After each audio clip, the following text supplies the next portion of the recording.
in the White House from the National Security Council running operations. It just didn't work very well. That's one of the reasons I think the counterterrorism stuff did pretty well, because it required a presidential approval, and once it got that, the operation could just go ahead. And the NSC didn't really have time or access. But on larger commitments, like we were literally ready to announce that we were engaging in joint operations with the French against Syria. And the night before, the White House Chief of Staff and President Obama were in the Rose Garden, and somehow or other decided not to go ahead with the announcement for which the French Minister of Defense was in Washington to make. Mm-hmm. And from what I understand, this was basically driven by people on the National Security Council who feared that, we were making a commitment that we couldn't really keep. And yet, everything had been ready for the rollout. Literally, the speech was written for both our defense secretary and their minister of defense. Mm. And then, poof, it vanished. Wow. And we end up with, 3 or 4 more years of continuing chaos, right? Exactly. It seemed that way. When I'm reading these articles in the magazine and Breaking Defense, there was one about the War College, and a War College I know from other people that we've had on the program are constantly looking at what if scenarios, and mm-hmm. and where to put our resources and so on and so forth. And one of them I see just the headline says no new powers are needed, and are there concerns of other smaller countries, I guess you could say, like North Korea, that are going to try and get in on the worldwide market? I'm not quite sure how to answer that. Could you maybe rephrase it a bit? I'll try. Are there other people that want to become bigger players in the world? Oh, yeah. The North Koreans and the Iranians have both, I think, correctly concluded from watching our behavior and the Russians and the Chinese that if you want to be a big boy in the world, you have nuclear weapons, mm-hmm. and you have them ready to use whenever your country is threatened. And it gives you a heft. A conventional military just doesn't give you. Is it a good idea for places that are that isolated and into which we in other countries of the world have so little transparency? I don't think so. But the problem is when you're dealing with places like that are so cut off in so many ways to the outside world, how do you make accurate assessments of their abilities? How do you influence them? Because they're not, China, for example, and we have huge amounts of shared interest. Okay, I'm going to have to cut you off here for just a second, Colin. We got to take a real quick break for the news at the bottom of the hour. So we want to make sure, if you have any questions for Colin or comments, give us a call here on Veterans Radio, 734-822-1600, and we'll be right back after the news. Stay tuned to Veterans Radio. We're back on Veterans Radio. I'm your host, Dale Throneberry. Today, my guest is Colin Clark. He is from Breaking Defense, an online magazine about everything that's going on in Washington regarding the military. And we've kind of reviewed what's up with the Navy and so forth. And I'd like to go to a little bit more on land right now, Colin. So I was reading one of your articles about the GAO nitpicking Marine amphibious combat vehicles. What's up with that one? The Government Accountability Office does a lot of really fabulous work because they are meticulous.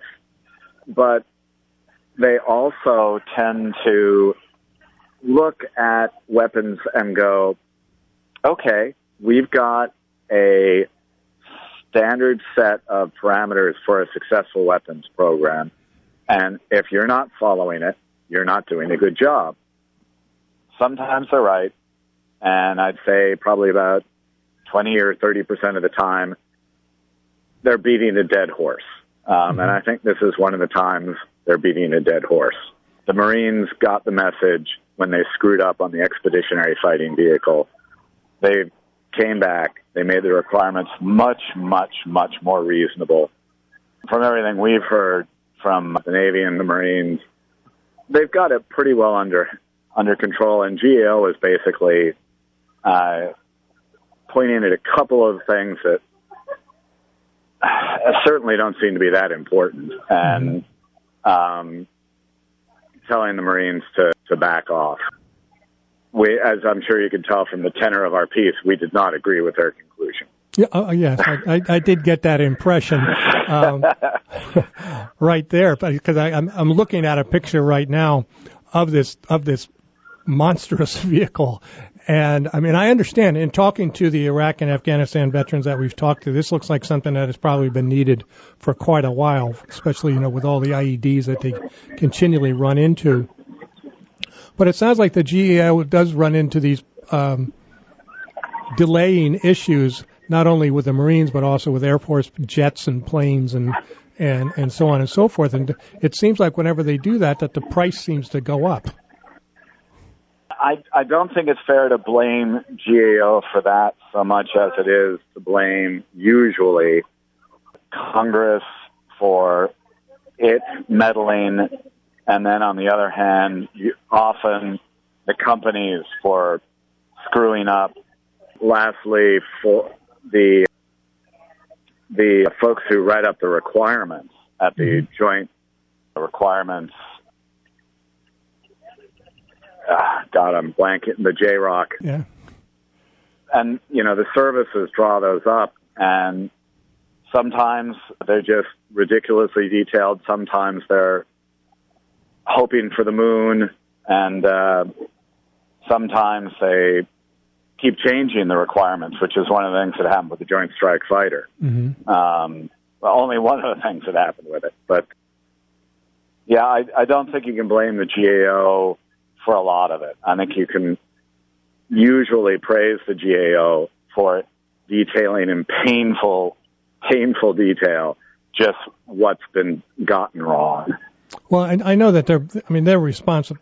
I don't know what their overall responsibility is for keeping things on budget and making sure that that they're completed in a reasonable amount of time and that they meet the specifications that the different branches are looking for and whatever it is that they're trying to build. If we were to look at our military today, I'm not just asking an opinion. I'm not looking for facts so much here. Is our military prepared for most potentialities? At the middle and lower end, I'd say yes. Counterterrorism, yes. Traditional special operations, probably 60%, but not as good on a lot of the sort of older, more traditional, training, foreign militaries, that sort of thing. But on the high end, we are in, I don't think dire straits, but we're in dangerous territory. The Air Force has admitted for, I think it's about 5 years now, that in a high-end fight, they're only about 60% ready. The Navy, we talked about the lack of submarines and the relatively small size of the fleet.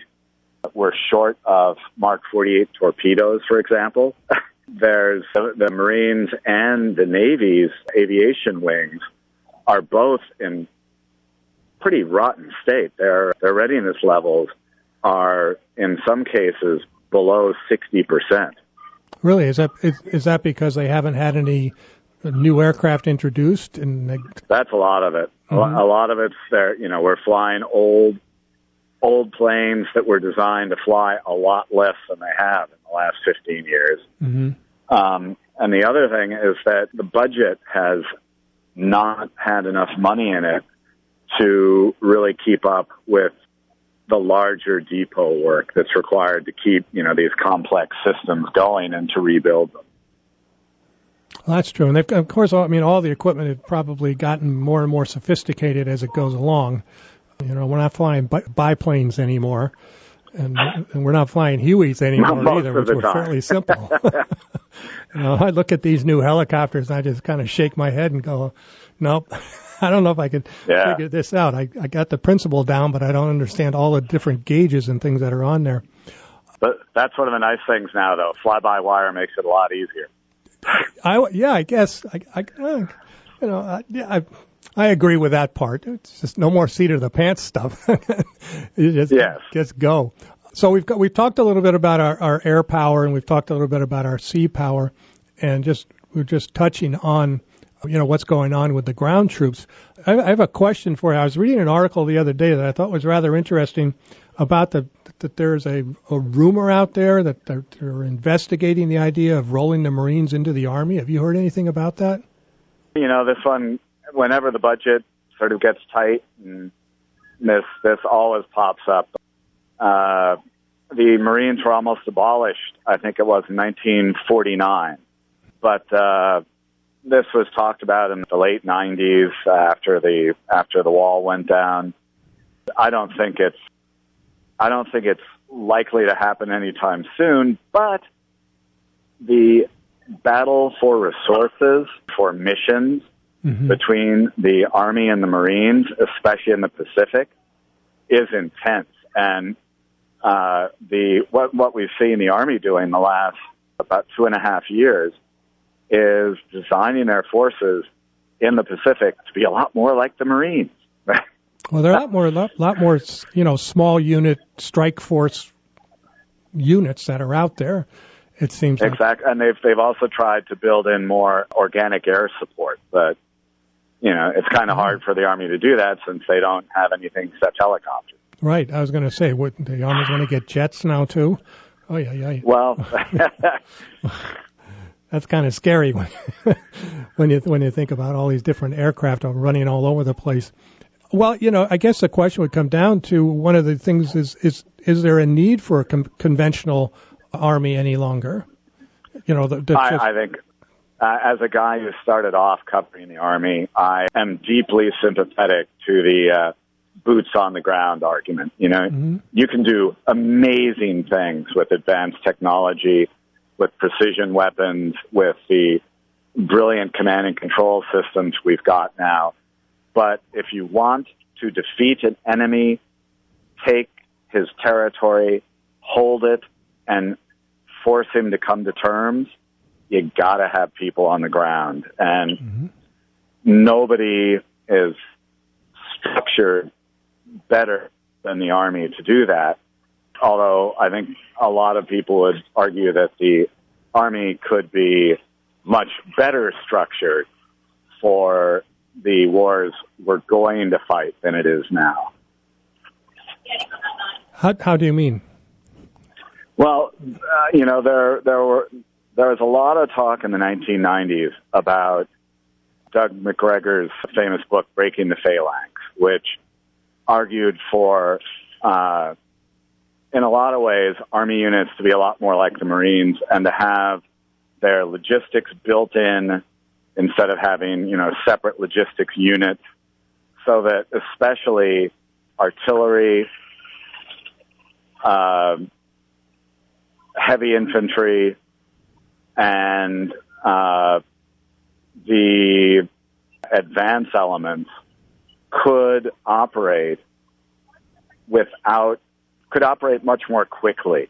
They wouldn't have to do what they do now, which is for every conflict, we sort of rebuild the Army units as we decide what they're going to do, instead of having units that are designed to do certain things and being ready to go out there. And the other one I would offer is the 101st and the 82nd are really cool, very elite organizations.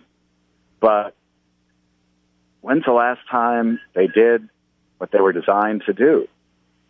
Right. Well, the last parachute jump. Exactly. I think you can actually make a better case for the 101st than the 82nd, but still.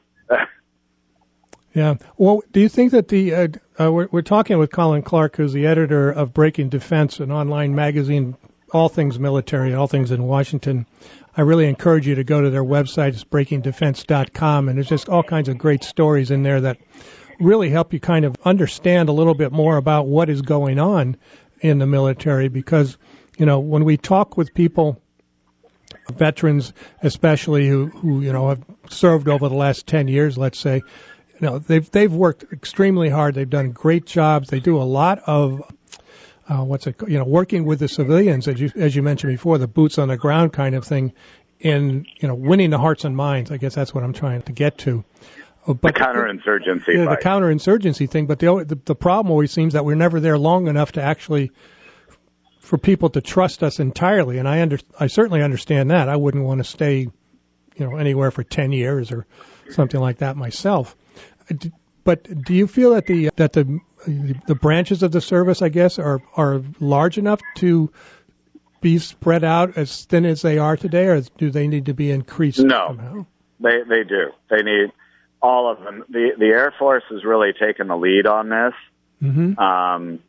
But, the Army, the Marines, and the Navy, especially the Navy, if they're going to have anything like this 355-ship Navy, they're going to have to bring in, I haven't seen a number yet, but I'd be willing to bet it's at least 20 to 30,000 more people just to get them going.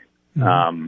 How many they would need overall, I don't know the force structure analysis well enough. But it's going to be a serious issue over the next, let's say, 3 to 7 years as we figure out what kind of velocity there's going to be to our military buildup, if in fact we'll stick with it or not. Mm-hmm. Yeah, if they're, well, again, it's Congress having to allocate the funds to do these things, and of course they have to have some leadership that says this is what we really need and this is what we can't go without.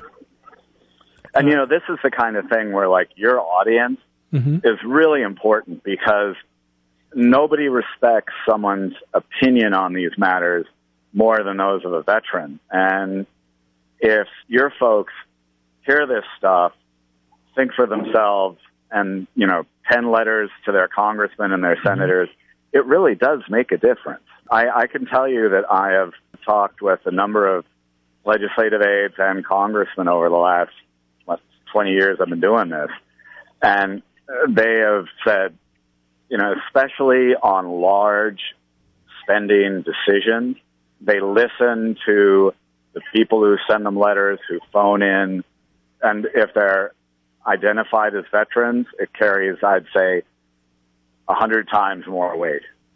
Oh, really? We'll have to encourage everybody out there to get involved in this process. If you're confused and you're not happy with what's going on, send them a letter. Give them a call. I'm sure that they would love to hear from you. And tell them what to do. Yeah, and tell them what to do, because it doesn't seem, no offense to some of the younger people that I see that are in Congress and so forth, is that many of them don't seem to have the background and experience to make some of these decisions that are going to be coming up in the next couple of years. We've got very, very few. I don't remember the number, but the number of people with active military service who've actually carried a gun, flown a fighter or a bomber or sailed a ship is, if I remember, it's below 20 in the entire Congress. Yeah. I know that they've been encouraging. There's a lot of organizations that are out there that are trying to get more and more young veterans involved to, because it's changed. I mean, the whole thing has changed. I can't admire anybody more than I do John McCain, but our time has passed almost. And we need to get some of these new men and women involved, because the makeup of the military has changed so dramatically over the last 40 years. Mm. And since we most people in the military now are married to from the military. Mm-hmm. That's true. Which is, A, they're married, and, a majority are now married, and B, they're married to other people in the military, which is, especially for a guy like you, I mean, that's a huge shift in the last 20 years. Oh, absolutely. I mean, I was married when I was in Vietnam, and I was it was unusual for so many, so many of the guys that were there with me that were married at the same time. And I don't see them reinstating the draft. I don't think that would go over too well politically. No, and I'm very divided on the draft. On the one hand, we need to have a society that understands what this all means and what it requires. But on the other hand, you want to have a really competent fighting force. Mm-hmm. And when you have a draft, unless it's a general draft to mobilize for war, I just don't think it works that well. No, probably not. I mean, yeah, they have to be motivated. Most people I knew that were drafted were not quite as motivated until they got in country. And then they were very motivated because they wanted to get home. Exactly. But the idea of that they were the ones that would seem to always be questioning authority and so forth. Nothing unusual. Well, we got about 10 minutes to go, and Colin, I want you to hold on because we got to take another real quick break here. And when we come back, we'll talk about where you may think the next hot spots are. Okay. So we're going to be taking a quick break. We're talking with Colin Clark from Breaking Defense. You're listening to Veterans Radio. We'll be right back. And we're back on Veterans Radio, and we are talking with Colin Clark, who is the editor of Breaking Defense, an online magazine, talks all about American military and what's going on with everything military, it seems like. It's great articles, and I think that I encourage our listeners to go to their website, which is breakingdefense.com, and you're going to find out all it's nicely broken down by different services and in different areas that we need to look at. It says air, land, sea, space, Congress, intel and cyber, and strategy. So let's try to talk a little strategy here, Colin. What do you think is going to, where's the next, where do you see us in a year? What do you think is going to happen? All is a dangerous question to answer. Yeah, all of the above, right? Well, something's going to happen with North Korea, whether it involves actual fighting, cyber attacks, electronic warfare. I'm not sure, but do you think that we've got to have points of leverage? Yeah, I was going to say, do you really think that it's possible that somebody would use a nuclear weapon somewhere? Could that would kind of I think it's highly unlikely. Yeah. I mean, even people that are a little bit out there, as we've already mentioned about the leader of North Korea, I mean, his country would be just obliterated. Which hopefully he knows. I mean, we don't know a lot about him, and he clearly is sometimes erratic by our standards. But almost everything he's done does make a horrible type of logic. He has leveraged our insecurities and our vulnerabilities with quite a lot of intelligence. And, look at how we're still grappling with how to make him change his tune. He's done a smart job. Evil job, but smart. Well, yeah, he's keeping us off balance, that's for sure. What about, let's go back to our friendly Middle East.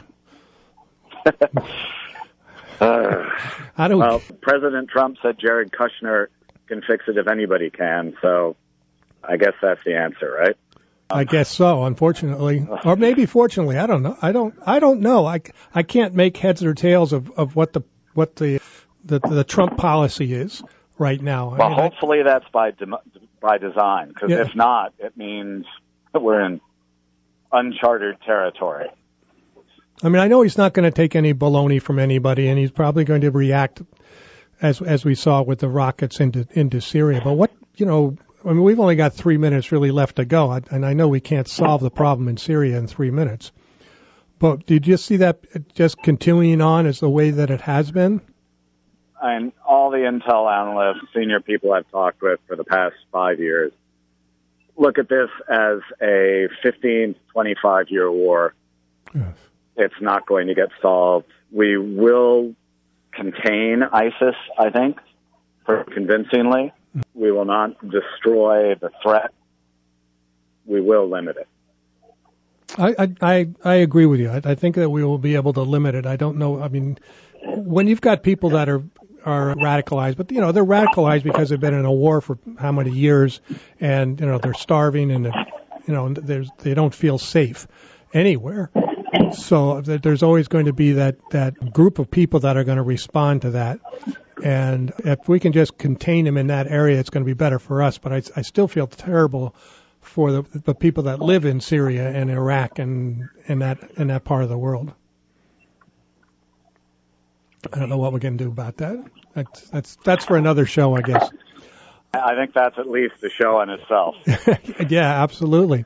So what do you see as the next big scenario as far as Congress is concerned? Are they going to do you think that they're going to be able to budget what the president wants, or is it going to be another using tape and duct tape to fix things? Duct tape is the miracle cure for everything, right? So, yes. And that's generally the way Congress works. So I think that's what we'll see in this next omnibus. Mm-hmm. The real question is, do they start building towards a real increase in the budget for 2018, which is, this next budget? And right now we really don't know because President Trump's is only 3% bigger than what Obama planned. Mm-hmm. And it doesn't go near accomplishing what the service chiefs all say is the minimum they need to start improving readiness. Well, Colin, I know we can't solve the problems, but I would love to have you back on our program sometime in the future to talk about some of these things again. And I appreciate you very much taking the time of wherever it is that you are talking to us for the last hour. My pleasure. Look forward to it. Thank you very much. All right, we've been talking with Colin Clark of Breaking Defense. And I encourage you to go to their website, breakingdefense.com. I think you'll find all kinds of great information there. Two other things I wanted to remind you of is to make sure that you support FisherHouseMichigan.org. There are donations to build our Fisher House in Ann Arbor. And also go to YankeeAirMuseum.org because Thunder over Michigan's coming up, and you can get a discount on some of those flights on the B-17 and 25. So go to their site as well. So I think that's about it for today. So until next week, you are dismissed.